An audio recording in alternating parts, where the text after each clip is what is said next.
This is the brief on Cristiano Ronaldo's final act. After a pretty heartbreaking physical decline at the 2022 World Cup, Ronaldo transitioned from an unstoppable football god into the linchpin of Saudi Arabia's massive geopolitical and digital rebranding. It's a wildly fascinating story if you're interested in legacy and aging. First, his tactical obsolescence in Qatar. Look, in 2022, a 37-year-old Ronaldo just couldn't sustain the high-intensity pressing modern football demands.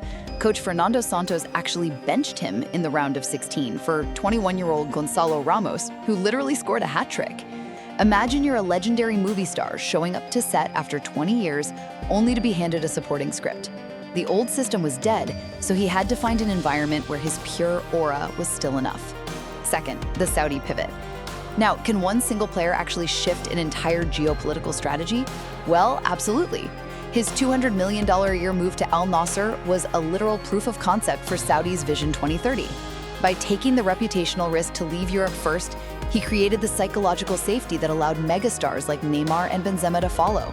To put that into perspective, broadcast rates sold to 170 countries, Al Nassr's followers skyrocketed from 5.2 to 57.5 million, and squad values basically tripled. Finally, commodifying the legacy.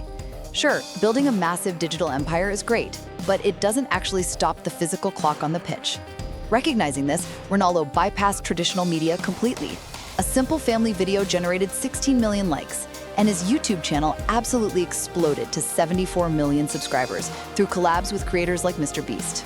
Ultimately, while gravity and time eventually ground every superhero on the pitch, Ronaldo proved a massive legacy can still defy physics off of it. And that brings us to North America and the 2026 World Cup in the US, Canada, and Mexico.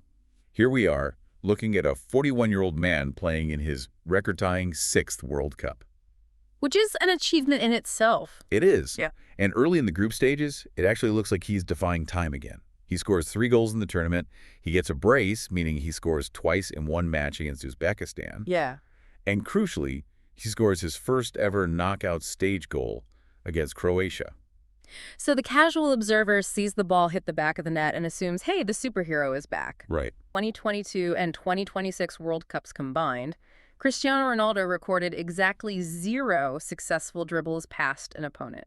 0. Wait, 0. Are you telling me the guy who spent a decade terrorizing defenders, like the undisputed king of the step-over, which, for those who don't know, is that rapid, deceptive foot movement over the ball to freeze a defender? He didn't beat a single man off the dribble in 2 entire World Cups. Not a single one. That is wild. It is, but that statistic is the purest distillation of his physical reality at that point. The fast-twitch muscle fibers, the explosive acceleration, the agility that allowed him to isolate a defender and just breeze past them, those tools were completely gone. Wow. So to survive at the highest level at 41, he had to fundamentally rewrite his tactical role.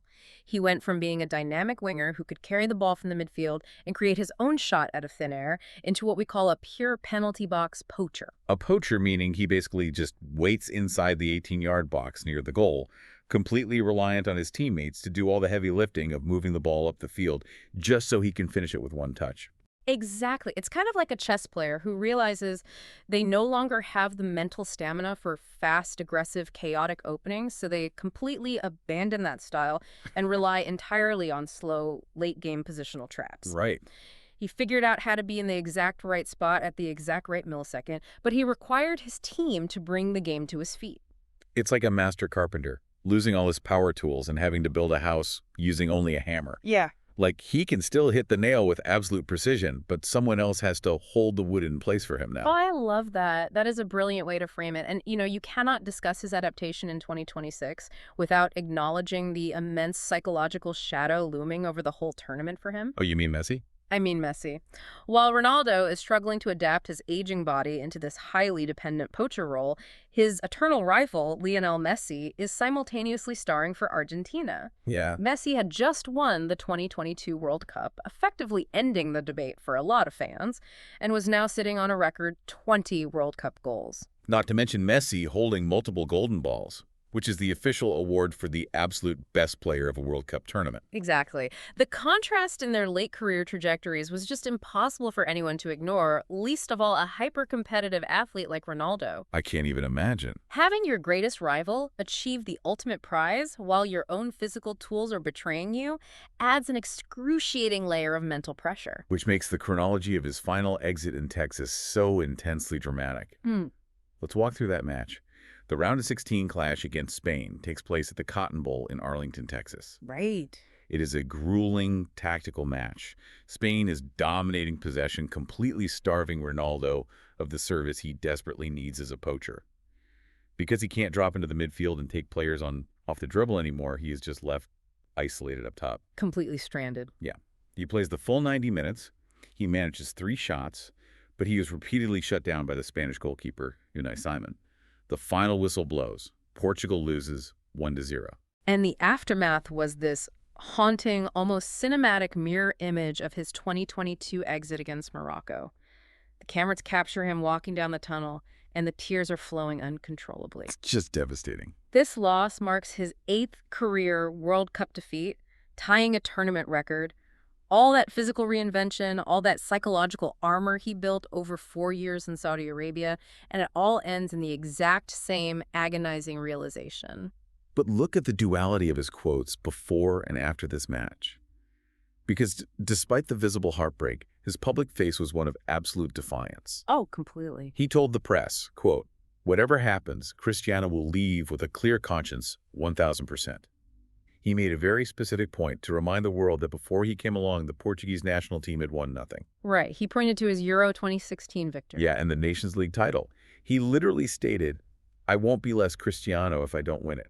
Those quotes are just a masterclass in ego adaptation. You are witnessing the collision of two realities. On a soccer pitch in Texas matter to you listening. If you are tuning into this and you aren't a massive football fan, why should you care about this timeline? You should care because his reaction to failure is rooted in an origin story that speaks to the core of human ambition and, frankly, the limits of our own control. Right, to really understand the tears, you have to look at the biographical sources detailing where that ambition was forged. This isn't just about a lost soccer match. No, not at all. This is the culmination of a journey that started with a barefoot kid on the impoverished streets of Madeira, an island off the coast of Portugal. This is the son of a club kit man and a cook, a family that knew absolutely no luxury. Yeah. This is a kid who had to undergo heart surgery for tachycardia, which is a dangerously racing heartbeat, as a teenager, just to be medically cleared to keep playing the sport. The psychological engine of his entire career is built on overcoming profound deficits, including deeply personal losses. Which is so important to remember. He lost his father to severe alcoholism in 2005 when Ronaldo was just 20 years old. His father never got to see his son win a Ballon d'Or, the most prestigious individual award in the sport. Wow. He never saw him lift a Champions League trophy. There is this famous interview where Ronaldo was shown unseen footage of his father expressing immense pride in him, and Ronaldo just completely broke down saying, "My father saw nothing." Oh, that's heartbreaking. When you understand that backstory, you realize that his need to conquer the world stems from a very deep, very human place of loss. He spent his entire life outworking his circumstances. Exactly. So when he is crying in that tunnel in Dallas, he is mourning the fact that for the very first time in his life, hard work and discipline simply weren't enough to bend reality to his will. The boy from Madeira finally ran out of road on the World Cup stage. If we synthesize the data, the match reports, and that biographical context, the true ultimate takeaway here isn't just some cliche about the harsh realities of aging. Right. The real insight is about ego adaptation. Ronaldo's ultimate superpower in his 40s wasn't his footwork. It was his willingness to aggressively pivot. And he inspired millions doing that. He did. When he could no longer dominate the European football market, he didn't just fade away into a quiet retirement. He recognized that while his physical body was a depreciating asset, his brand was a massively appreciating asset in a new geopolitical market. He adapted his ego to fit a new reality. Well, thank you so much for exploring this highly complex farewell with us. We've traced the causal chain from the tactical shock of Qatar through the geopolitical rebranding in Saudi Arabia, all the way to those final tears in Texas. And I want to leave you with one final thought to mull over, building on that idea of the brand as an asset. Okay, let's hear it. We just watched the tearful end of Cristiano Ronaldo, the athlete. But if you look at the exploding architecture of his YouTube channel, his strategic collaborations bypassing traditional media, and his untouchable influence in places like the Middle East, Yeah. is it possible that the physical decline we witnessed in 2026 isn't an ending at all?